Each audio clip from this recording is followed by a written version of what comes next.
નમસ્કાર। આજે આપણી આસપાસ જ્યારે નકારાત્મક સમાચારોનો મારો હોય છે ત્યારે સાણંદ તાલુકાના મોડાસર ગામમાંથી માનવતા અને સેવાભાવનું એક એવું ઉત્કૃષ્ટ ઉદાહરણ સામે આવ્યું છે જે આપણું દિલ જીતી લેશે। ગામના સરપંચ વિપુલસિંહ સોલંકી અને તેમના પરિવારે સમાજ સમક્ષ એક પ્રેરણાદાયી પરોપકારનું કાર્ય શરૂ કર્યું છે। ખરેખર કોરે આ વાર્તા હૃદયસ્પર્શી છે। મોડાસર ગામના વસતા દેવીપૂજક સમાજના ગરીબ પરિવારો લાંબા સમયથી માટીના, કાચા અને જર્જરિત મકાનોમાં રહેવા મજબૂર હતા। ચોમાસાની ઋતુમાં પરિવારોની હાલત ખૂબ ખરાબ થઈ જતી। આ ગરીબ પરિવારોની વેદના સમજીને સરપંચ વિપુલસિંહ સોલંકીએ સરકારી ગ્રાન્ટની રાહ જોયા વિના પોતાના વ્યક્તિગત સ્વખર્ચે આ તમામ પરિવારોને પાક્કા મકાન બનાવી આપવાનો સંકલ્પ કર્યો છે। જી બિલકુલ।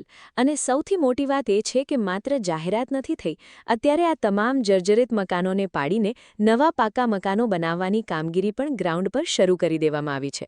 સરપંચ પરિવારના આ ભગીરથ કાર્યને પગલે ગરીબ પરિવારોમાં ખુશીના આંસુ છે અને સમગ્ર સાણંદ પંથકમાં આ ઉમદા કામગીરીની ભારે પ્રશંસા થઈ રહી છે। સાણંદથી રિપોર્ટર ધરા પટેલનો આ એક સુંદર અહેવાલ છે। હું સરપંચનો ખૂબ ખૂબ આભાર માનું છું, પહેલા પર્સનલી અને મારા સમાજ વતી। અને જે અમારા સમાજમાં અહીંયા વર્ષોથી જે ઝૂંપડપટ્ટી કે કાચા મકાનો જે રીતે રહેતા હતા, બહુ તકલીફ હતી રહેવાની। ચોમાસામાં બહુ પાણી ભરાતું હતું, પડી જવાની બીક રહેતી હતી। તો સરપંચ સાહેબે જે અમે કીધું અને એમને જે એમની ફેમિલી તરફથી સહયોગ, અમારા 70થી વધારે મકાનો બન્યા પછી કે જે સ્વયં ખર્ચે એમની ફેમિલીના ખર્ચેથી, તો હું અને મારો સમાજ દેવી પૂજક સમાજ સરપંચનો ખૂબ ખૂબ આભાર માનીએ છીએ અને એમના ઋણી રહેશું અમે। આજ લગી કોઈ સરપંચે અમને આટલો સહયોગ આપ્યો નથી। 2 ટર્મથી છે, હજી સરપંચ રહે આવતા ભવિષ્યમાં અને પ્લસ કે આગળ એમનો ખૂબ ખૂબ વિકાસ થાય, એ આગળ વધે, તાલુકા જિલ્લા કક્ષાએ એમને પાર્ટી નોંધ લે અને એમનો સપોર્ટ આપે અને અમે એમના સાથે છીએ તમામ દેવી પૂજક સમાજ। અમે એમના તરફથી આભાર માંગીએ છીએ કે અમારા ગામના સરપંચ અમને પોતાના મકાન બનાવી દીધા। કેવા મકાનો હતા તમારા? કાચા માટીના મકાન હતા, 25-50 વર્ષથી રહેતા છે અમારા ગળિયાના ગળિયા। પણ અમને કોઈ ઓલું નતું, પણ બહુ વરસાદ થતો, ચૂવા પડતા હતા, તે અમારા ગામના સરપંચ અમને પોતાના મકાન બનાવીને આલ્યા। અત્યારે ચાલે છે, મજૂરી વાળા માણસ છીએ અમે દેવી પૂજક। શું અને તમે મજૂરી શું કરો, ધંધામાં શું કરો છો? હાથ મહેનત, નોકરીએ જાય, કોઈ દાડીએ જાય, દપડીએ જાય, કોઈ કડિયા કામમાં જાય, એવું કામ કર્યા કરે। કેટલા વર્ષથી આશરે રહો છો અહીં? આજથી 70-80 વર્ષ છે। કેટલા આપણા પરિવાર છે અહીં? તો 500 ઘરનો મેનલો હોય છે અમારા દેવી પૂજક નો। શું નામ આપનું? સોલંકી વિપુલસિંહ બહાદુરસિંહ સોલંકી, ગામ મોડાસર, તાલુકો સાણંદ, જિલ્લો અમદાવાદ। મોડાસરમાં હાલ આપણે જે દેવી પૂજક વિસ્તાર છે તેમાં આપ મકાન બનાવી આપો છો, તે બાબતે આપ શું કહેશો? દેવી પૂજકના 70 મકાનો બનાવી છે અમે અત્યારે।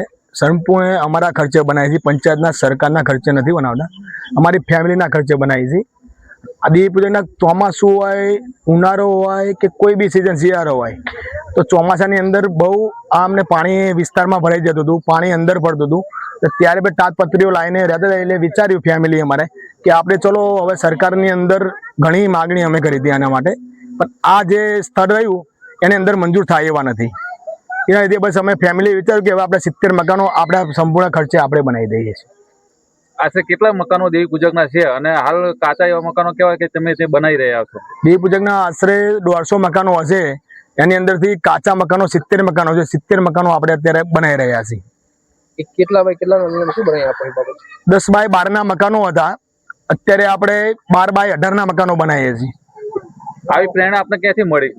આવી પ્રેરણા બસ અમારે ઘણા ટાઈમથી અમારા ફેમિલીની અંદર ચર્ચા થતી હતી કે આપણે આ દેવી પૂજકનો કાંઈક રસ્તો કરવો પડશે, એટલે એના માટે અમારે ફેમિલીને બેસીને અને વિચારીને આ નિર્ણય લીધો છે અમે। અને આ બાબતે તમે કેવો સંદેશો આપશો અન્ય સરપંચોને? અમને સરપંચોને પણ એવો સંદેશો આપીશ કે આની અંદર જેટલા ગરીબો જ્યાં હોય, જ્યાં તમારે મદદરૂપ થવા જેવું હોય ત્યાં મદદરૂપ થજો। દેવી પૂજક એક સમાજ ને દરેક સમાજ, જ્યાં ગરીબ સમાજ હોય ત્યાં બધાને આ એક જ પ્રેરણા મારી રહેશે। આશરે કેટલા ટાઈમમાં મકાનનું કામ પૂર્ણ થશે? આશરે બસ આ મકાનનું 1.5 વર્ષની અંદર પૂર્ણ થઈ જશે। ત્યાં સુધી આ લોકોને અલગ કોઈ વ્યવસ્થા કરવામાં આવી છે કે રહેવા માટે?